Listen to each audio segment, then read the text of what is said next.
watch out for 12.5 because it'll make your bangs do crazy stuff. Good morning, everybody. It's Allie. I'm on a fantabulous weight loss quest, and hopefully you'll subscribe. Come along for the ride because I put out new videos every day. And today's video is a little bit late because this weekend was a bumpy ride. It was like a roller coaster all over the place. So it was my first weekend on 12.5, and I'm going to tell you all about it. So very often I have people ask, when do you titrate up? How do you know you need to titrate up? Right. And I have multiple videos where I go in depth about this. So if that's a question that you have, definitely go check those out. You can use the little search bar once you're in my channel on YouTube, and you can type in titration and it'll bring up all the titration videos for you. I've done quite a few. So I decided to move up to 12.5. I had been toying around with the same 5 pounds up and down, up and down, up and down for the last 2 months. And for those of you who are new, I entered into a stall and I decided to just lean into it because I was noticing more hair loss. So I decided to just lean into it, up my calories, and just ride out the stall. But I did, after the hair loss kind of went to a normal range, I did go back into a calorie deficit and I wasn't losing weight. Now, for those of you who are new, I track everything, so I know that I'm in a calorie deficit, right? I'm not just guessing. And if you're guessing, please don't, because you will absolutely frustrate yourself. So I was in a calorie deficit. I mean, the weight would go off and then it would come back on. It would go off and come back on, which is very typical of a stall. So I did notice that a little bit of the food noise was starting to come back, and that the satiety, right, the feeling of fullness was completely gone. And it was disappointing because I really wanted to stay on 10 for much longer, but after trying everything and nothing was working, I was like, you know, I'll just go ahead and go up in dose. So I decided to take the 12.5 Friday morning, which I normally do my shot Friday night. I was like, let's just see what 12.5 is going to do. So I went ahead and took it, felt totally normal all day long, which was really weird because I am one of those people that the medication kicks in within an hour or 2, 3 at the most. And I did use my stomach area, right, for the shot, in case anybody's wondering about injection site. So I was like, this is kind of odd. Like, I'm going all day and I don't feel like I took anything. Very weird. So then I was concerned because one of the reasons why we get used to these peptides, right, Semaglutide, Tirzepatide, is because of one of the things that people talk about in the peptide communities where your receptors are, you know, essentially getting worn out, right? They're drowning in a sense. And so you're constantly having to go up in dose because you're getting used to the medication, right? And those receptors are not as sensitive as they used to be. And I plan on talking more about that in the future. Not going to do it first thing in the morning because it's a little too technical for just waking up.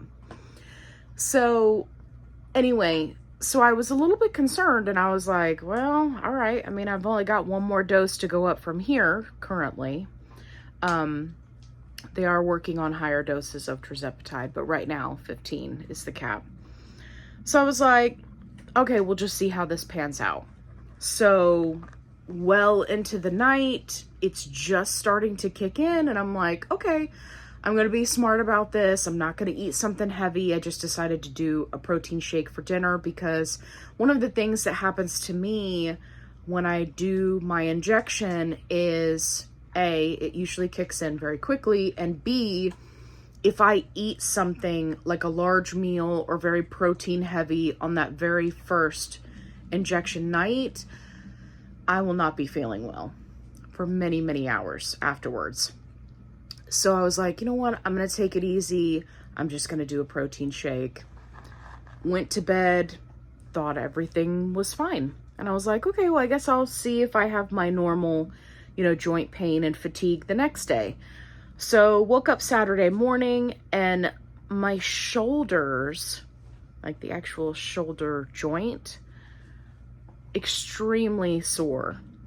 I felt like someone had put me in the Star Wars movie and squished me in the trash compactor. And it was just my shoulders. Everything else was fine, which was really weird because I'm used to having the joint pain in all of the big joints, but it was just shoulders. And I was like, oh God, okay, here we go. We're going to have shoulder pain, and I'm just waiting for the fatigue because that's the other big one that I get when I go up in dose. Nothing. Not only did I not have fatigue, I had tons of energy, which let me tell you is really annoying when your joints hurt. So my shoulders were absolutely killing me. I mean, ibuprofen didn't touch it. But I had all this energy. So of course, my family is like, let's go out, let's go do things, let's go shopping. So I'm like, okay. So then we're shopping all day. And I get home and I sit down for the first time all day. And that's when I feel it. Now my hips are sore, my knees are sore, and I'm like, okay, here comes the rest of it. I started to get some fatigue, and I was like, all right, I guess I just overdid it. So I was like, all right, it's gonna be rough on Sunday. I just know it. So again, took some ibuprofen and tried to sleep the best I could. Saturday night was rough. I could not get into a comfortable position. I mean, my knees were hurting, my hips were hurting, my shoulders were hurting. It didn't matter which position I laid in, I could not get comfortable. So I did the best I could, anticipating that I was going to wake up on Sunday and just be miserable. Woke up on Sunday, shoulder pain, a little bit of hip aching, but not as bad as it was the night before, and tons of energy. So what did we do? We went shopping again. Oh, what was I thinking? Anyway, I didn't quite overdo it on Sunday like I did on Saturday, but we went out with a family member and we had a really good time. But I did notice that Saturday and Sunday, the satiety was back, food noise completely gone, and everything was just back on point, which is really where I would love to live my life. If there was a way to bottle that feeling and just live the rest of my life like that, I would sign up for that in a heartbeat. It would not matter how much it would cost, because it just feels great. I do enjoy having all of the energy, not missing the fatigue at all, but the whole joint pain thing is just kind of weird at this point. So it is now Monday morning, and I still have a little bit in the shoulders, mostly in the hips, and again, tons of energy, no fatigue. So that's pretty awesome. And Kevin doesn't have any fatigue. He's just over here chewing on his chew. Kevin, the way you chew things is just kind of silly sometimes. Anyway, if you're wondering what that crunching sound is, I'm trying to keep him entertained. So yeah, so hopefully, fingers crossed, 12.5 will be able to, get my body in motion. Oh, update from my doctor's appointment last week, because I was going to make a video about it, but honestly, it really wasn't exciting. I made a video and then I was like, ugh, this is kind of boring. So scratch that. So I went for, again, I do a follow-up every 3 months, and my A1C is phenomenal. It's at 5.1. My all of my levels are in the normal range. Blood pressure, everything's good. The only thing that had been lingering from my last 3-month checkup and all the checkups before that was high cholesterol. And I am happy to say that working with my dietitian has helped me, and now my cholesterol levels are all down in a normal level. So very excited about that. So the doctor said that I can kind of transition to a every 6 month check-in, which would really be fantastic, not only for my pocket, because the labs aren't completely covered and all that jazz, but also because going into the doctor's office is annoying with this doctor. They are incredibly inefficient. I have to be the first appointment of the day, which means I have to get over there at 7:15. And even then I have to plan on being there for an hour and a half, 2 hours, just to get a follow-up appointment where I have 0 issues to talk about and labs. Like it should not take that long to move a patient through. But for some reason, they want to make it like an all-day affair. Even though I got places to be, they really just want to hang out with me for like 2 hours, and it just makes me bonkers. So I would really love to not have to do that every 3 months. I appreciate my provider. I like her just fine, but the annoyance factor, I just don't want to have to deal with it, and I have to pay for it. So it's like, you're annoying me and I have to pay you to annoy me. Like, I would really love to just avoid that altogether.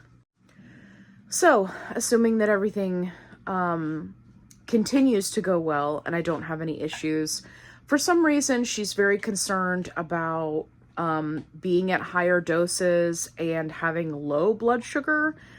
And I told her that, with the exception of some extreme example, like my getting my hair done video, where I literally was in a situation where I couldn't eat all day until 3 o'clock in the afternoon. I don't really have low blood sugar episodes unless it's something specific like that. So I tried to ease her mind about that. And she's like, yeah, we don't want your A1C going too low. I really don't want it below 5. And I'm like, assuming that my body is functioning correctly, I think the healthy range is like 4.5 to 5.2 or something. Don't quote me on that. I don't remember. I looked at the blood work last week. But yeah, I'm not really worried about that.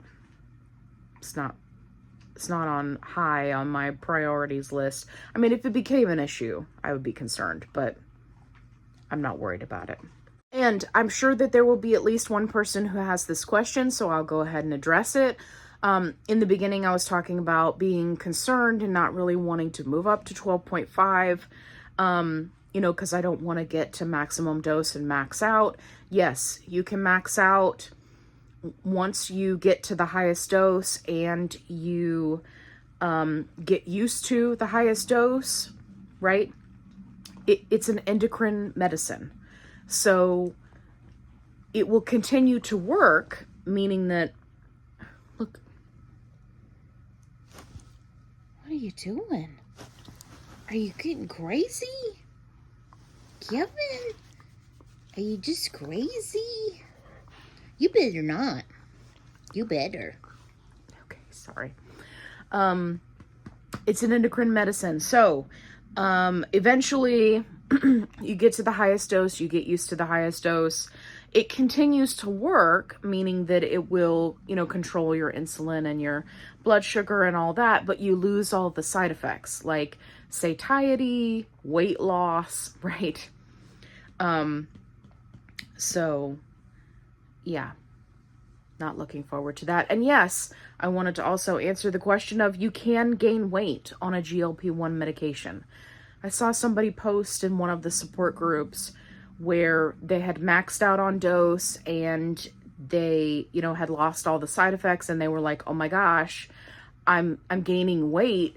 I didn't even think that was a possibility. Yeah, it's a possibility. What are you doing? He's like, "I'm out of here." Look at this crazy hair. You get a shag and it does wild things in the morning. Okay, Kevin's letting me know that he needs to go out, so I'm going to jump off of here. I will keep you posted on how it's going on 12.5. Fingers crossed we can kickstart that weight loss again.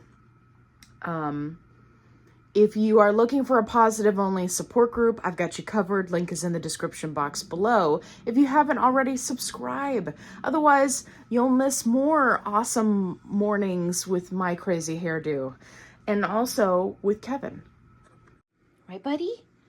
You want to go outside? You got to tell me. Yeah. Okay. Good boy. Good boy. Okay, let's go. And as always, be kind, rewind.